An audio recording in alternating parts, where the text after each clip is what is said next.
Hi, this is Scott. Welcome to the Tall Woodworker. In this video, I'm going to make a couple of edge grain cutting boards. Stick around. So Mother's Day is approaching, and I thought for a gift for both my mother and mother-in-law, it'd be great to make them both edge grain cutting boards. So went to my local lumber yard and got some walnut, some hard maple, and some purple heart, because what mother doesn't love purple? We're going to use these in some form of combination to make an edge grain cutting board. I have no real plan on how I'm doing this, so I'm just going to kind of make it up as I go. See how well this turns out. I start by roughly marking each board to the length I will make the strips. The walnut board was the shortest, so I cut the purple heart and maple to match the length.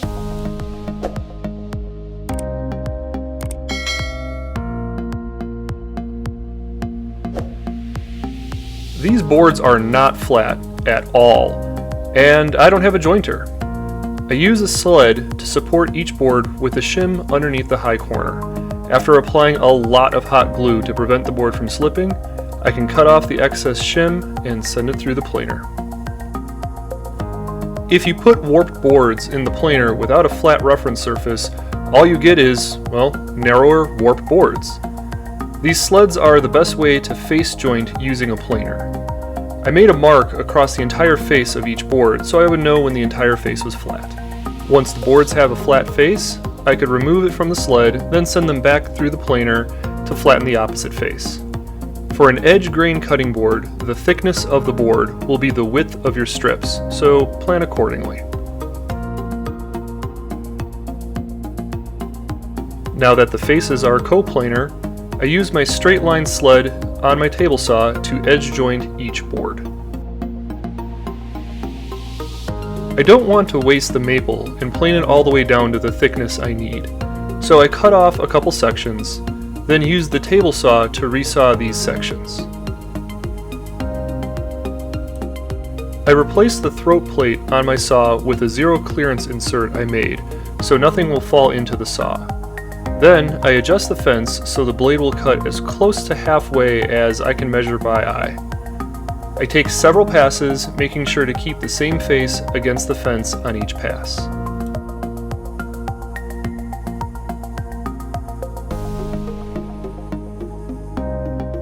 After each pass, I raise up the blade slowly until I am almost all the way through the boards.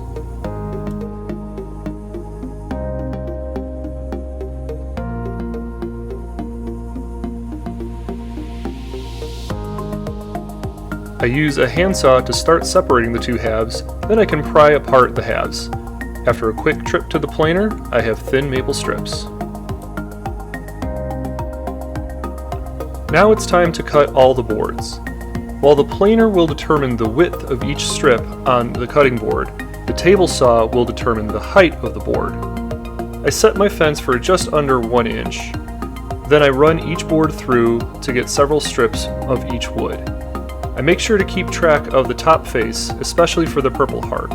This will be important later.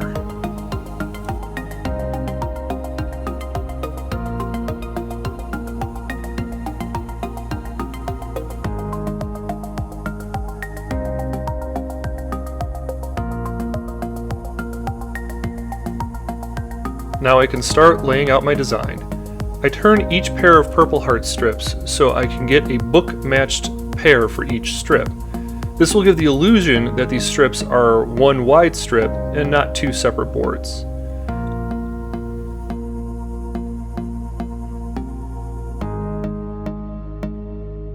I then place in the maple strips, then the walnut to complete my design.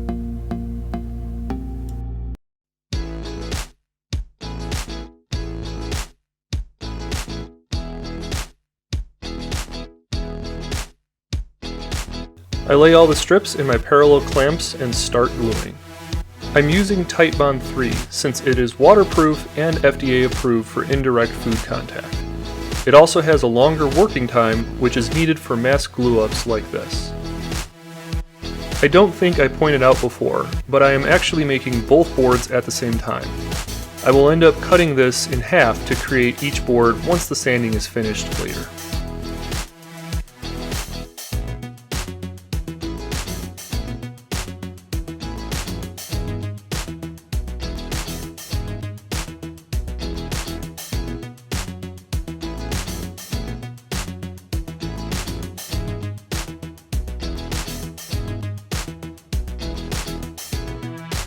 I use a mallet to make sure the boards are as flat as I can. Then I use pipe clamps along with the parallel clamps to keep the glue up flat.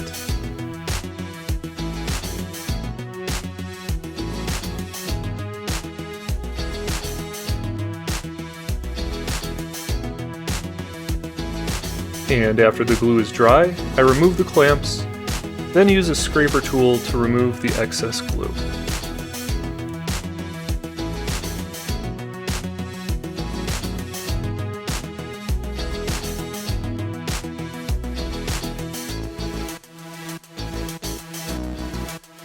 This is currently too wide for my planer, so I cut off a section along each long edge, then flatten both sides with a planer. Since this is an edge grain board, it's safe to use a planer. Most woodworkers don't recommend using a planer on an end grain board. You have to sand to get those flat.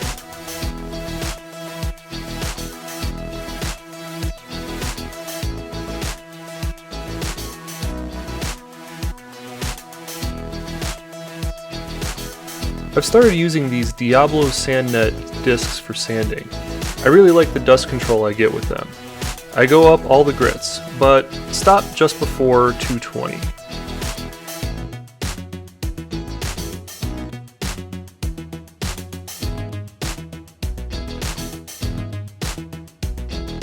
Here I'm spraying the board with water to raise the grain. Then I'll go ahead and use the 220 to get it buttery smooth.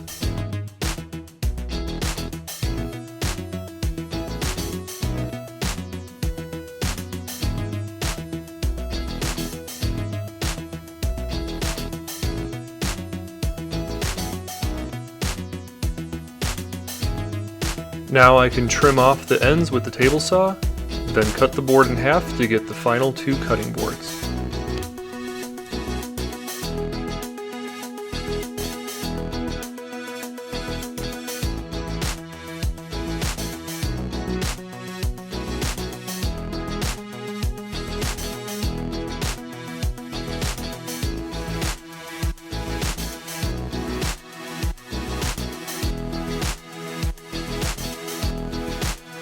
I have to be sure to quickly make this cut, otherwise the Purple Heart and Maple can actually burn because of the heat of the table saw blade.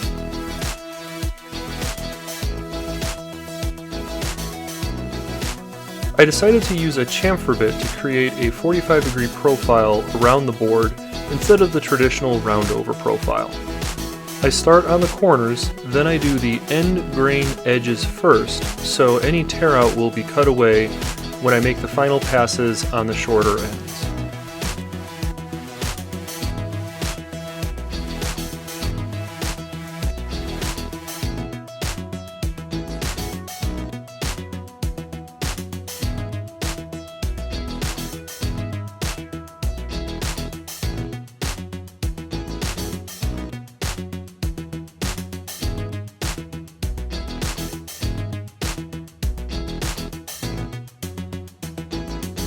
After the profiling, I use sanding blocks to sand the edges up to 220.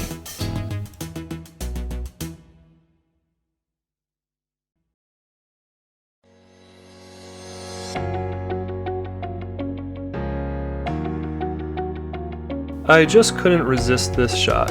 It's the gratuitous, slow-motion mineral oil pour. Mineral oil is pretty much the best thing to apply to the board to fill in any air pockets with the oil. Otherwise, water could seep in and warp or crack the board. It's also food safe, so it's perfect for cutting boards.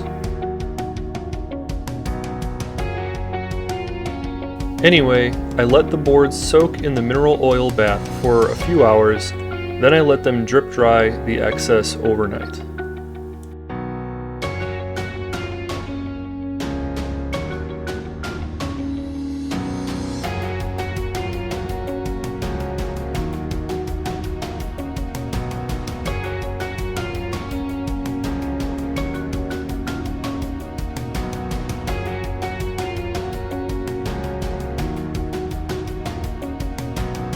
After wiping any remnants off, I can apply a paste that is a combination of mineral oil and carnauba wax to protect the cutting surface.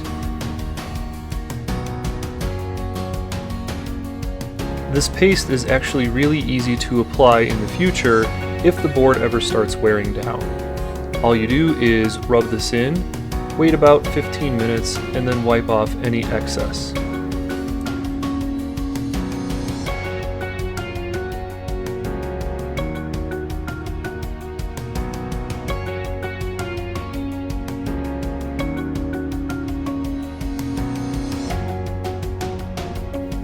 Finally, I mark out the locations for the feet and drill the holes. These feet that I use have stainless steel to prevent rusting.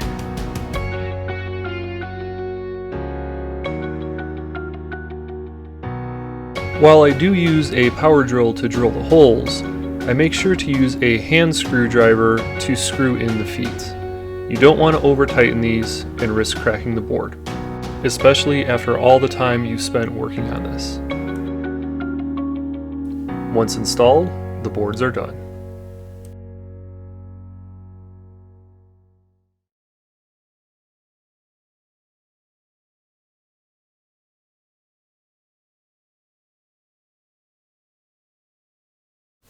And there are the finished boards. So I'm really happy with the way that these turned out.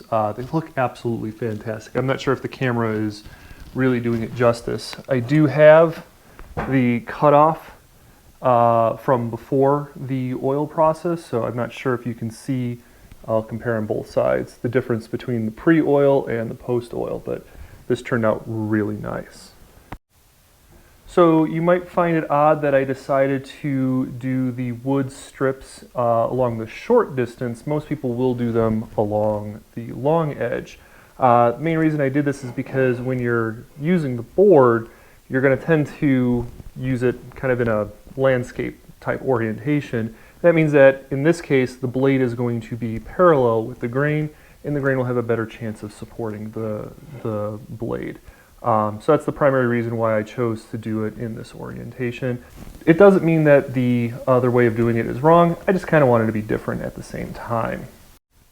In case anybody's curious about the finish that I used on top of these, this is actually a combination of 4 parts mineral oil to 1 part carnauba wax flakes. I'll post a link to a video in the description where I learned how to make this formula. I really like the way that it turns out.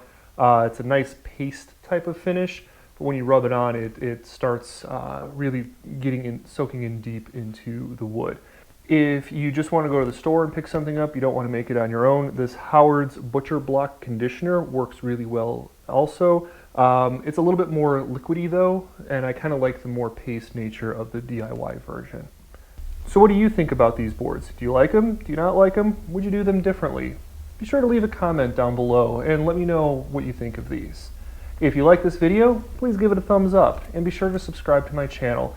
Hit that notification bell to be notified when I post new videos. And until next time, happy Mother's Day, and thanks for joining me in my shop.